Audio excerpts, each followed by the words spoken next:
नमस्कार, मैं हूं Manish Jain. National live news में आपका स्वागत है। नजर डालते हैं कुछ खास खबरों पर। चाय पर चर्चा के बाद भारतीय जनता पार्टी की नई पहल। भाजपा किसान मोर्चा ने शुरू की टिफिन बैठक। किसान मोर्चा के राष्ट्रीय अध्यक्ष एवं फतेहपुर सीकरी सांसद राजकुमार चाहर के द्वारा शुरू की गई पहल। भारतीय जनता पार्टी के द्वारा चाय पर चर्चा के बाद अब किसान मोर्चा ने किसानों के बीच भाजपा की योजनाओं और उपलब्धियों को पहुंचाने के लिए टिफिन बैठक की शुरुआत की है। भारतीय किसान मोर्चा के राष्ट्रीय अध्यक्ष और फतेहपुर सीकरी से सांसद राजकुमार चाहर ने इस बारे में मीडिया से जानकारी साझा की। किसान मोर्चा के राष्ट्रीय अध्यक्ष और फतेहपुर सीकरी से सांसद राजकुमार चाहर ने बताया कि किसानों के लिए भाजपा द्वारा अनेक लाभकारी योजनाएं चलाई जा रही हैं। भारतीय जनता पार्टी की सरकार आने के बाद से प्रधानमंत्री मोदी के द्वारा देश के अन्नदाता को अनेक तोहफे दिए गए हैं। इसके अलावा किसानों की अन्य समस्याओं के समाधान के लिए भी भाजपा किसान मोर्चा सदैव तत्परता से कार्य में लगा रहता है। भाजपा की उपलब्धियां और जन कल्याणकारी कार्यों को किसानों के बीच पहुंचाने के लिए टिफिन बैठक की शुरुआत 25 मई से की गई है।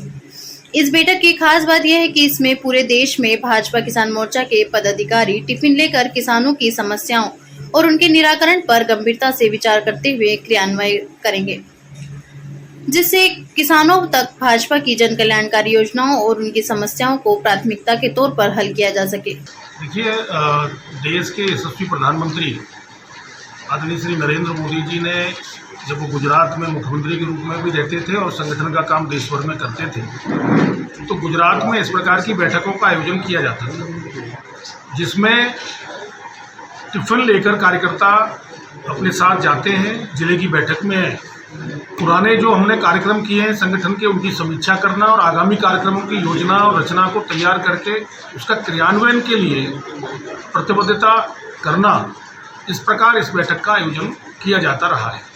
तो ऐसा ध्यान में आया कि क्यों न किसान मोर्चा की देश भर में एक टिफिन बैठक हो। तो पिछले दिनों हमने ये तय किया था कि पूरे देश में आज 25 मई के दिन एक ही समय पर लगभग 12 बजे के आसपास पूरे देश में जिला बैठकें हों, जिसमें मंडल स्तर के सभी पदाधिकारी, हमारे मंडलों के अध्यक्ष और उनकी टीमें, हमारे जिले के सभी पदाधिकारी और उसमें हमारे प्रांत के भी पदाधिकारी उसमें रहें प्रभारी के रूप में, और संगठन के भारतीय जनता पार्टी के जिलाध्यक्ष भी उसमें मुख्य रूप से रहें। ऐसी एक अपेक्षा किसान मोर्चे के सभी देश भर के कार्यकर्ताओं से की गई थी। मेरा क्योंकि गृह जनपद भी है और मेरा सौभाग्य है कि आज मैं अपने सभी साथी कार्यकर्ताओं के साथ टिफिन बैठक में रहने का मुझे अवसर मिला है। तो एक नई ऊर्जा के साथ किसानों के बीच में जाकर काम करना, केंद्र और प्रदेश सरकार की योजनाओं को लेकर किसानों को पूरा उसका लाभ मिल सके, इसकी चिंता करना और भारतीय जनता पार्टी को मजबूत करने के लिए किसान मोर्चा की अहम भूमिका क्या रहे, उसकी एक योजना बनाना इस बैठक का मुख्य रूप से एक उद्देश्य है। तो आज आगरा जनपद की ये बैठक आज वृक्षित कार्यालय के इस हॉल में हो रही है और मुझे इसमें रहने का अवसर मिला। आपको बता दें कि वर्ष 2014 में भाजपा ने लोकसभा चुनावों के दौरान वोटरों के साथ चाय पर चर्चा नामक कार्यक्रम शुरू किया था, जिसके बाद से ही भाजपा का ग्राफ और भाजपा की योजनाएं लोगों तक पहुंची थी। चाय की चर्चा के बाद अब इस प्रकार की नई पहल किसानों के बीच भाजपा के ग्राफ को कितनी ऊंचाइयों पर ले जाने का काम करेगी, यह तो वक्त बताएगा। पर भाजपा के कार्यकर्ता और पदाधिकारी 2024 के लोकसभा चुनाव में कोई कोर कसर छोड़ते नजर नहीं आ रहे हैं।